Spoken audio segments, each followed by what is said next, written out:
எங்கள் வீட்டில் பூத்தாலே பூவின் நாயுள் கூடுமே.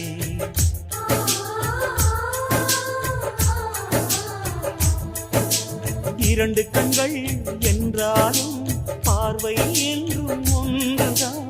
உருவத்திலே தனித்தனிதான், உள்ளம் என்றும் ஒன்றுதான். ஒரு சேவல்தான் நடை காப்பது, இந்த அதிசயம் பாருங்கள். கண்ணனை வாழ்த்துங்கள்.